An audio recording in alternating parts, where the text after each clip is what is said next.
6.25 전쟁의 국면은 완전히 역전되었습니다. 개전 초기 거침없이 남아하던 북한군 주력 부대들은 인천 상륙작전으로 허리가 끊기고 낙동강 전선이 무너지면서 사실상 와해되었습니다. 잔존 병력들은 장비를 버리고 북쪽으로 도주하기 바빴죠. 반면 국군과 유엔군은 승기를 잡았는데 서부 전선에선 미 제1군단과 해병대가 개성 분터까지 진출했고 중부와 동부 전선의 국군 역시 38선을 코앞에 두고 집결해 있었습니다. 이제 그대로 밀고 올라가 평양까지 점령하는 것은 시간 문제처럼 보였죠. 하지만 현실은 그렇게 단순하지 않았습니다. 1950년 9월 29일 모든 전투부대에 진격을 멈추라는 명령이 하달되었습니다. 유엔군이 이 전쟁에 참전한 것은 유엔 안전보장이사회 결의에 따른 것이었는데 그 목표가 북한군의 무력 침략 격퇴와 지역의 평화 및 안전의 회복이었습니다. 북한군을 38선 밖으로 밀어낸 상황에서 유엔군이 38선을 넘으면 그것은 북한군의 격퇴와 평화 회복이라는 목적을 넘어선 행동이 될 수 있다는 논리가 발목을 잡은 것이죠. 한편 북한군 지도부에게 38선은 전연을 가다듬을 수 있는 경계선이자 정권의 생존이 걸린 생명선이었습니다. 북한은 뿔뿔이 흩어진 폐잔병과 훈련도 제대로 받지 못한 신병들까지 긁어모았고 어떻게든 이곳에서 방어선을 재편해 시간을 벌고 반격을 준비해야 했습니다. 북한군 격퇴 후 38선 돌파 문제는 이미 국군과 유엔군이 지연전을 벌이고 있던 7월부터 논의되고 있었습니다. 당시 미 정책당국 내부에서는 여러 주장이 대립하는 와중에 중국과 소련을 자극하면 세계대전이 일어날 수 있다는 주장이 나오며 38선 이남의 평화 회복으로 한정하려는 움직임이 강했는데요. 그러나 낙동강 전선의 전황이 점차 유리해지고 인천 상륙작전이 수립되자 점차 38선 돌파로 대세가 기울기 시작합니다. 9월 1일 미 국가안전보장회의에서는 중국과 소련의 개입이 없을 때라는 조건이 붙긴 했지만 38선을 돌파해 군사적 승리 후 한국 문제를 해결한다는 내용이 들어갔습니다. 결국 9월 27일 미 합동참모부는 메가더에게 38선 돌파와 북진작전에 대한 군사지침을 내리며 사실상 북진이 확정됩니다. 한편 미군이 38선 돌파 작전을 준비하는 동안 대한민국 정부는 어떠한 통보도 받지 못했습니다. 메가더와 무초대사는 중국과 소련을 자극하지 않기 위해 이를 이승만 대통령에게 미리 알리지 않고 38선 돌파를 조용히 수행할 예정이었죠. 9월 29일 메가더는 이승만 대통령에게 유엔이 38선 돌파 권한을 부여하지 않았다고 말했습니다.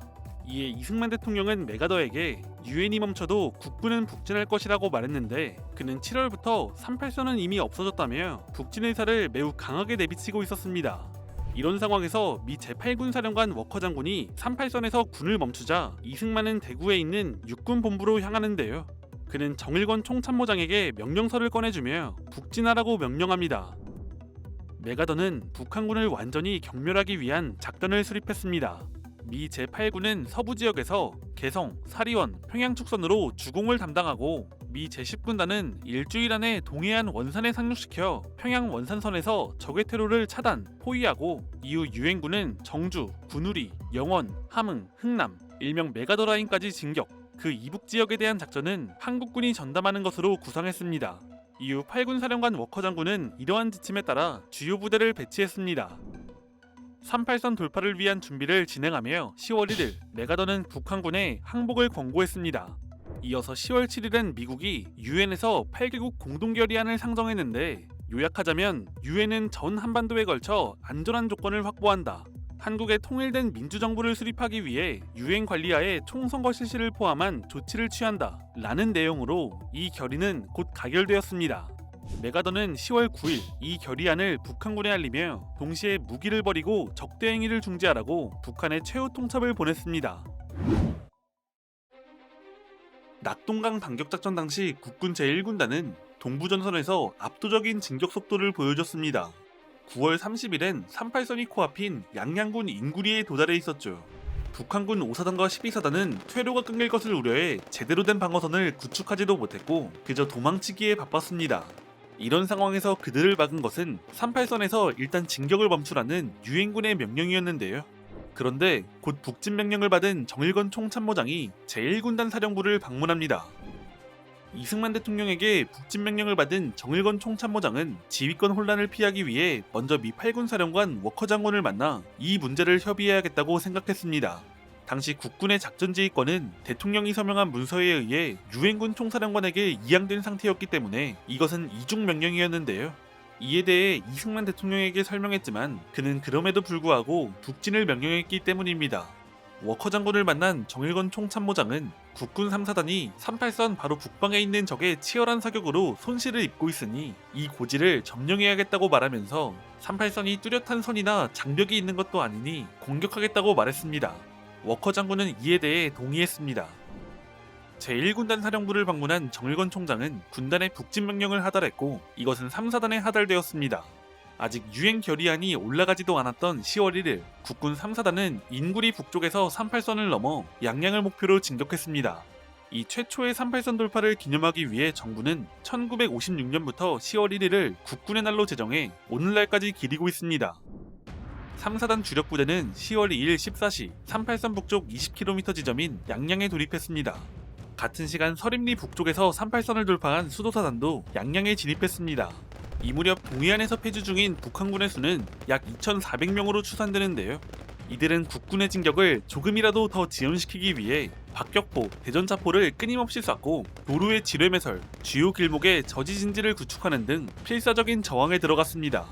그럼에도 불구하고 3사단은 일평균 24km의 속도로 진격을 이어갔는데 북한군 주력이 간성으로 퇴각하자 3사단과 수도사단은 경쟁적으로 진격하며 10월 3일 간성을 넘었고 3사단은 고성을 지나 통천 방향으로 진격, 수도사단은 태백산맥의 북한군 패잔병을 정리하며 인제, 양구를 거쳐 우회 진격했습니다.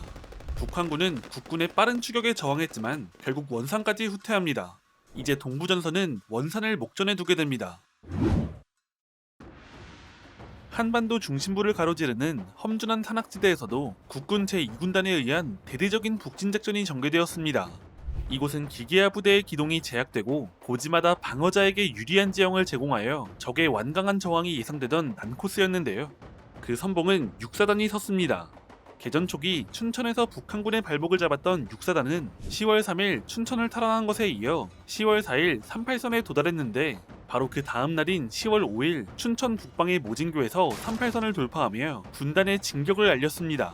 역시나 고지를 점령하고 있는 북한군과 치열한 교전을 벌였고 화천 일대에서 저항하던 북한군 9사단 예하 2개 연대 규모를 격파하며 화천을 완전히 점령했습니다.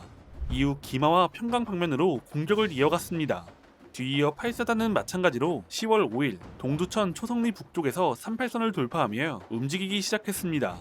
한탄강을 도하해 전국을 점령했고 이어서 10월 9일엔 연천을, 10일엔 철원을 탈환하며 평강으로 도주하는 북한군을 뒤쫓았습니다. 한편 10월 7일 유엔에서 결의안이 가결되고 10월 9일 북한에 최후 통첩을 보낸 유엔군은 이제 서부전선에서 평양을 점령하기 위해 38선을 넘어 공격을 시작합니다.